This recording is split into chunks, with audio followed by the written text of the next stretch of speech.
Salut J-Coders et bienvenue dans cette nouvelle vidéo DevOps dans laquelle nous allons parler de comment travailler en petits lots et limiter le travail en cours.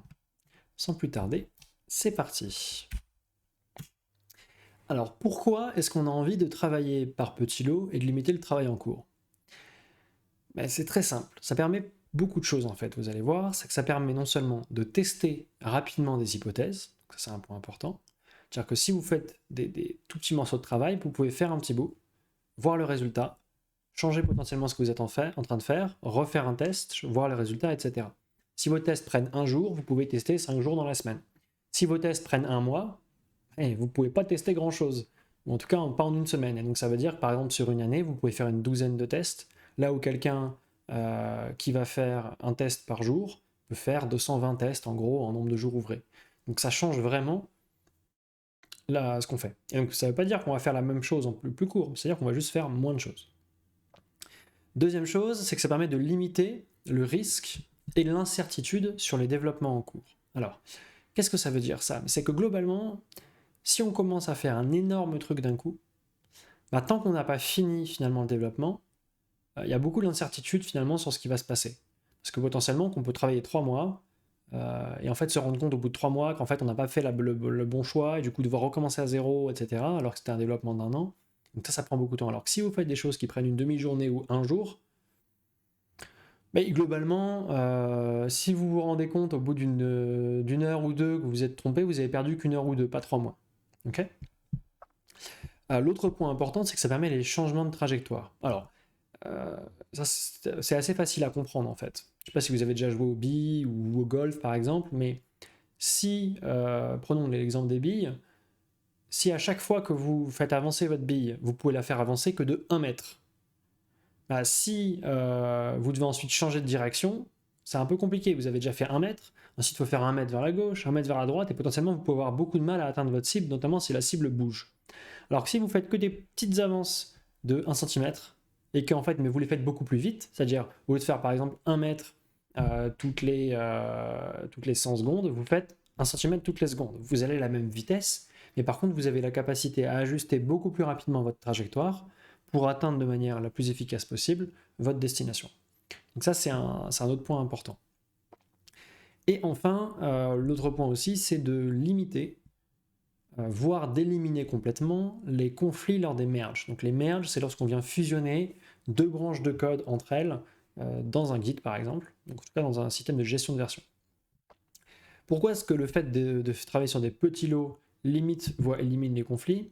Parce qu'en fait, ça va limiter grandement le parallélisme. C'est qu'au lieu d'avoir, et donc du coup, la divergence que vous allez avoir, au lieu d'avoir deux branches qui ont vécu toutes seules pendant 1 an, donc sur lesquelles potentiellement il y a beaucoup de choses qui ont pu changer, vous avez deux branches qui ont vécu toutes seules pendant 1 ou 2 jours. Et bien là, en 1 ou 2 jours, la probabilité que vous ayez changé le même fichier est beaucoup plus faible que en 1 an. En 1 an, potentiellement, vous avez pu en changer des fichiers. Et dans l'autre sens aussi, le fait que vous ayez changé le fichier il y a 1 ou 2 jours fait qu'il est très simple de savoir quel changement vous avez fait. Là aussi, pendant 1 an, finalement, vos branches, ou même 1 mois, vos branches restent séparées. Au bout d'1 mois, vous ne vous souvenez plus du tout de ce que vous avez fait le premier jour. Et donc du coup, c'est très difficile si éventuellement vous avez des conflits, de comprendre, ah oui, mais attends, pourquoi j'ai fait ça, quel est le changement qu'il faut qu'on conserve, etc., etc. Donc voilà les 4 choses que permettent le fait de travailler par petits lots et de limiter le travail en cours. Alors, donc ça paraît génial, mais donc maintenant la question c'est comment est-ce qu'on fait? Parce que c'est pas si évident que ça. Ça a énormément d'avantages, donc c'est très aligné avec la notion de Lean, hein. C'est aussi le Work in Small Batches, c'est un principe Lean basique. Mais maintenant, il y a des techniques qui permettent de le faire proprement. Alors la première chose, c'est déjà en amont de découper les demandes de développement dans des petites unités de travail. À un moment, c'est évident. C'est-à-dire que si on vous dit design-moi un système qui permet d'envoyer des emails, ça c'est quand même un gros morceau, d'un coup. Donc en gros, design-moi Gmail, si je dois faire Gmail d'un coup, je vais avoir beaucoup de problèmes.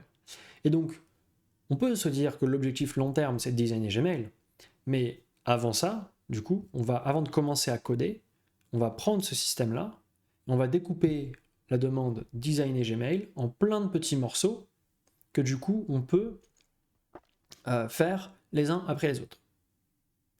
Et donc le premier truc, ça peut être design, un serveur qui permet d'écouter, par exemple, des mails. De recevoir et d'envoyer des mails, mais sans qu'il y ait d'interface, sans qu'il y ait rien. Donc ça, on peut se dire, ok, d'accord, je vais prendre un serveur mail qui existe et je vais le configurer. Ok. Après, on peut se dire, une deuxième plus petite carte, c'est écrire un système qui, en ligne de commande, permet d'envoyer un mail. Ok. Donc sans interface graphique, sans rien, etc., etc. Et donc on peut construire comme ça. Et après, chacune de ces demandes-là sont peut-être déjà trop grosses, et peut-être qu'il faut encore les séparer en plus petits morceaux. Donc c'est ça l'idée. L'idée, c'est que tant que l'unité de travail qu'on doit commencer est trop grosse, c'est-à-dire qu'on ne peut pas la finir en gros en 2-3 jours de travail, c'est vraiment le max, 2-3 jours. Normalement, on essaie de faire une journée. Si c'est trop gros pour tenir en 2-3 jours, dans ce cas-là, il faut le séparer encore en quelque chose de plus petit. Tout simplement. Donc la règle est très simple. L'autre point, donc en dehors de la taille de ces choses-là, c'est que les tâches dans lesquelles on va séparer doivent être indépendantes. Ça, c'est très important. C'est-à-dire que si on sépare en plein de petits morceaux, mais qu'en fait les petits morceaux dépendent les uns des autres, mais dépendent dans le sens pas doivent être faits dans un certain ordre, mais dans le sens je ne peux pas faire l'un tant que l'autre n'est pas fait, ou j'ai besoin d'une information que je vais avoir lorsque je vais faire l'un pour faire l'autre. Si c'est pas indépendant, ça va créer des blocages. C'est-à-dire vous avez beau avoir séparé en petits morceaux, en fait vous allez vous retrouver à faire tout d'un coup, parce qu'en fait vous êtes bloqué, vous avez plein de petits morceaux qui sont bloqués les uns par les autres. Et donc ça c'est vraiment un point important, c'est-à-dire que toutes ces petites unités de travail que vous avez, il faut que vous soyez capable de les merger, donc de les fusionner dans la base de code principale de manière indépendante. Alors après, donc, il y a des techniques pour faire ça, je vais vous expliquer. Dans le cas où ce n'est pas le cas, il y a des techniques pour le rendre possible. Et le troisième point qui est essentiel, c'est qu'elles doivent être testables. C'est-à-dire qu'il est important que lorsque vous êtes en train de développer ce petit morceau de fonctionnalité, ce petit morceau-là, en lui-même, puisse être testé. Et notamment, du coup, qu'on puisse appliquer le test-driven development dessus, c'est-à-dire le fait de développer en écrivant des tests. C'est-à-dire que plutôt que de juste écrire mon code et après le tester, je vais écrire un test qui vérifie que mon code marche. Bien sûr, comme mon code n'est pas écrit, le test va rater. Ensuite, j'écris le code et ça fait passer le test en vert. Et là, je sais que du coup, j'ai écrit un code qui va bien, enfin qui est suffisant pour faire passer la fonctionnalité dont j'ai besoin. Et ensuite, je peux relire mon code et le revoir pour être sûr qu'il soit propre, en plus d'être fonctionnel. Donc, c'est-à-dire fonctionnel, donc de passer le test. Donc ça, c'est les éléments vraiment essentiels. Sans ça, donc sans ce découpage intelligent, donc ça demande du travail de découper correctement comme ça, et c'est notamment un découpage qui ne peut pas être fait par un product owner, par exemple. Le product owner, il va pouvoir vous dire, voilà la direction globale dans laquelle vous devez aller, voilà les problèmes que vous devez résoudre. Et il va vous donner plutôt les gros trucs. Par exemple, j'ai besoin d'un Gmail, j'ai besoin de tel truc, tel truc. Mais ça, c'est à l'équipe technique de faire ce travail de ce qu'on appelle le splitting, donc de séparation en petits morceaux, parce qu'il n'y a que l'équipe technique qui est capable de mettre les séparations au bon endroit pour que non seulement ce soit petit, mais ça encore le PO pourrait le faire, mais encore que ce soit indépendant et testable. Parce que ça, un product owner qui n'est pas dans le code, qui ne connaît pas la code base, ne peut pas prendre ce genre de décision. Donc ça, c'est un point très important. Ensuite, donc le deuxième point, c'est une fois qu'on a séparé ces demandes en petits morceaux suffisamment petits, c'est de gérer le code intelligemment. Alors ça peut paraître bête de dire ça, mais il y a différentes manières de le faire. Et notamment, le fait que chaque unité de travail doit être ajoutée dans la branche principale au bout de quelques jours, tout au plus. Donc c'est les fameux 3 jours dont je parlais tout à l'heure. C'est-à-dire que si vous commencez à développer du code, bon bien sûr, quand on commence à développer, on crée sa branche, on part du main, la dernière version du main ou du master, et on crée sa branche. Et cette branche-là que vous avez créée, au bout de 2-3 jours, au plus tard, elle doit être retournée dans le main. Si elle n'est pas retournée, c'est que vous n'avez pas coupé suffisamment en amont. Donc ça, c'est un point important. Pourquoi est-ce qu'on fait ça? C'est pour éviter ce fameux problème de merge, c'est que plus longtemps les branches restent séparées du main, plus il y a de risques qu'au moment de la fusion, vous ayez des problèmes de conflit. Okay, et l'autre intérêt aussi, c'est que ça limite le stock de travail en cours. Plus vite ce petit morceau de développement que vous avez fait se retrouve dans le master, plus vite il est utilisable non seulement potentiellement par des clients, parce que vous pouvez déployer votre master, mais aussi par d'autres développeurs. C'est-à-dire que si vous avez développé quelque chose d'intéressant, peut-être que d'autres développeurs peuvent l'utiliser pour ce qu'ils sont en train de faire. Et c'est là que ça devient intéressant. Donc ça évite d'avoir plein de trucs commencés, mais qui ne sont pas finis en fait. Donc c'est pour ça qu'on essaie de faire les choses les plus petites possibles. Comme ça, on commence très vite, on finit vite. On commence vite, on finit vite. On commence vite, on finit vite. Et donc, au final, le travail final sera à peu près en même temps. Enfin, en pratique, ça sera même près plus vite, justement, parce qu'on va éviter plein de problèmes.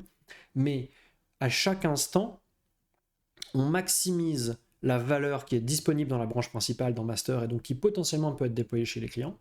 Et on minimise le travail qui a été commencé et qui n'est pas utile. Et donc on minimise aussi les conflits, les divergences, les problèmes, etc., etc. On limite le stock finalement. Donc c'est vraiment du pur lean, mais appliqué au logiciel. Et l'autre point aussi important, c'est que du coup, on essaie de commencer par travailler sur les parties du code qui ne sont pas visibles pour les utilisateurs. Donc quand on a un développement à faire, on commence jamais par changer l'interface. On commence d'abord par préparer tout le travail qui est nécessaire à pouvoir changer l'interface ensuite. Mais donc on commence par le back-end. Et donc on va commencer par exemple, si on est sur une application web, à faire une petite fonction côté serveur qui permet de faire ce qu'on veut. Ça peut être un endpoint API, ça peut être autre chose, mais qu'on va mettre à part du coup. Comme ça ne va pas du tout perturber le fonctionnement de l'application, le fonctionnement normal. L'application continue à fonctionner, donc on peut continuer à déployer l'application même avec les petits changements qu'on a fait. C'est juste qu'il y aura des petites choses en plus qui seront disponibles mais qui ne seront pas forcément activées. Et une fois que toutes ces choses-là en back sont prêtes, là on rajoute dans l'interface quelque chose qui va se connecter à ces choses-là. Mais c'est vraiment la dernière chose. Parce que si on commence à travailler sur l'interface, mais qu'ensuite on attend le back, bah, ça veut dire on a commencé à faire ce travail d'interface, mais on ne peut pas le merger, parce qu'on doit attendre que du coup le travail soit fait en back, etc., etc. Et donc en fait on se retrouve avec plein de stocks qu'on ne peut jamais mettre dans la branche principale. Donc c'est exactement l'inverse qu'on doit faire. Les premiers prérequis sont ceux qu'on fait en premier, et on les fait de manière à ce qu'ils puissent être intégrés dans la branche principale sans causer de problème. Et c'est là que les principes d'architecture sont importants. Donc avoir une bonne architecture, ça permet de faire ça. Et donc notamment, respecter les principes solides, c'est essentiel. Alors, je ne parle pas ici des principes solides, parce que c'est vraiment un sujet sur lequel on peut passer une ou plusieurs vidéos, mais je vais vous parler d'un des principes solides, notamment le Open Close Principle, qui dit que chaque classe doit pouvoir être étendue, mais normalement pas modifiée. Okay, donc ça veut dire que quand vous avez une modification, quand vous devez rajouter une fonctionnalité à une classe, plutôt que de modifier le code existant pour intégrer la fonctionnalité dedans, idéalement, il vaut mieux étendre la classe, c'est-à-dire rajouter des méthodes ou alors faire de l'héritage pour ajouter cette fonctionnalité. De cette manière-là, ce que vous allez avoir, c'est que vous avez votre ancienne classe ou alors les anciennes méthodes de la classe, ça dépend comment vous choisissez de faire, qui vont continuer à fonctionner comme elles ont toujours fonctionné. Et vos nouvelles méthodes ou votre nouvelle classe qui hérite de la première, qui va fonctionner différemment. Ce que ça veut dire, du coup, c'est que vous n'allez pas casser votre code, parce que l'ancien code, il ne peut pas dépendre de quelque chose que vous venez de créer, parce que ça n'existait pas à l'époque. Donc vous êtes sûr que lorsque vous créez une nouvelle méthode ou lorsque vous créez une nouvelle classe, il n'y a aucun autre endroit du code qui l'utilise, parce que vous venez de le créer. Alors que si vous modifiez une méthode ou une classe qui est déjà utilisée ailleurs, vous risquez de casser le fonctionnement du reste du code. Donc ça, c'est un point à éviter absolument. Et donc une autre technique pour faire ça aussi, donc notamment pour permettre de plus facilement et plus rapidement intégrer dans main ou master, dans la branche principale, vos changements, ce sont les feature flags. C'est quelque chose de très important. Les feature flags, alors il y a plein de manières de le faire, maintenant il y a même des outils qui permettent de le faire en web, mais il faut voir ça comme quelque chose de très simple. C'est juste un paramètre de configuration que vous pouvez activer ou désactiver, et qui du coup active ou désactive une fonctionnalité.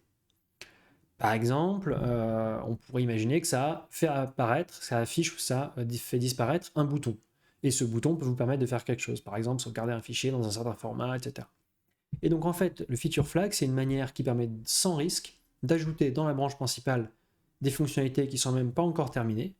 C'est-à-dire qu'elles sont dans la branche principale, mais comme vous avez un feature flag qui les cache, entre guillemets, et bien en fait l'utilisateur ne les verra pas. Et même parfois, ça peut être juste un truc, le reste du code ne les voit pas, c'est-à-dire que le code n'est même pas branché. Vous pouvez faire du code qui est à part, et vous ne l'avez pas encore branché, et le fait de le brancher ou de le débrancher, c'est un feature flag par exemple. Avec un if feature flag, si tu passes dans une branche du code, et else tu passes dans une autre branche, ça peut être aussi simple que ça. Et donc voilà, ça permet du coup que lorsque même une fonctionnalité n'est pas terminée, vous pouvez la mettre dans la branche principale, et donc du coup, continuer à faire des tout petits morceaux qui sont toujours rajoutés dans la branche principale, plutôt que d'avoir des longues branches qui durent des mois et des mois. Et enfin, la dernière méthode qui permet de faire ça, c'est le branchage par abstraction. Donc en anglais, branch by abstraction. qui permet de remplacer temporairement un objet par une sorte de routage ou de routeur qui permet de changer d'un objet à l'autre le temps que l'objet soit remplacé. Donc je vous ai mis une petite image qui illustre ça, qui vient du site Trunk-Based Development, qui montre donc d'abord l'état initial du code. Donc ici on a une voiture qui a 2 roues, ok, mais qui sont des roues simples.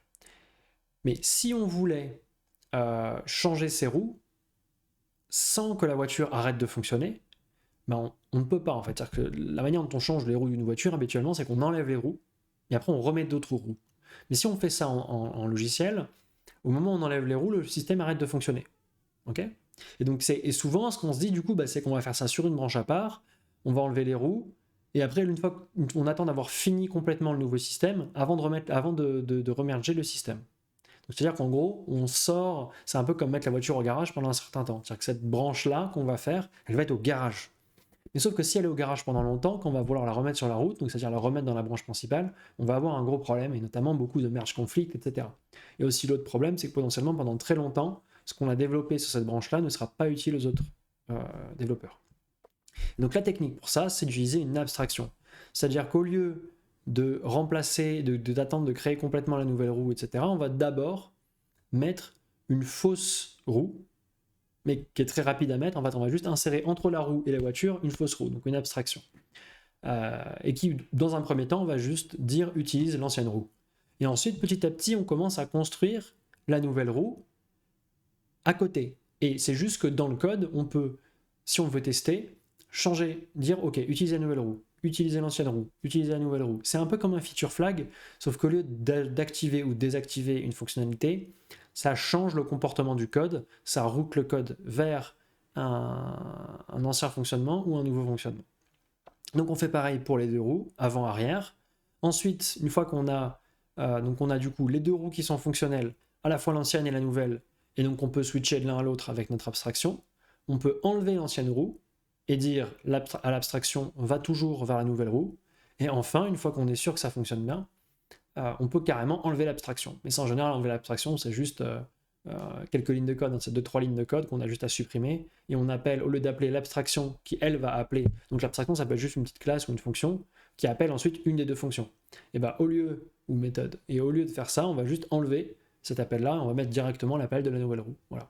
Et donc ça, c'est une méthode très efficace pour pouvoir faire des longs chantiers, potentiellement un peu complexes, sans pour autant que le code arrête de fonctionner. Et donc du coup, pour pouvoir mettre chaque étape de ces longs chantiers-là dans la branche principale, et donc travailler par petits lots, en limitant le travail en cours. C'est tout pour cette vidéo, et donc je vous mets bien évidemment les références que j'ai utilisées, donc toujours le projet Dora sur DevOps en premier, et ensuite le site Trunk-Based Development sur lequel j'ai piqué l'image précédente et l'explication sur les feature flags.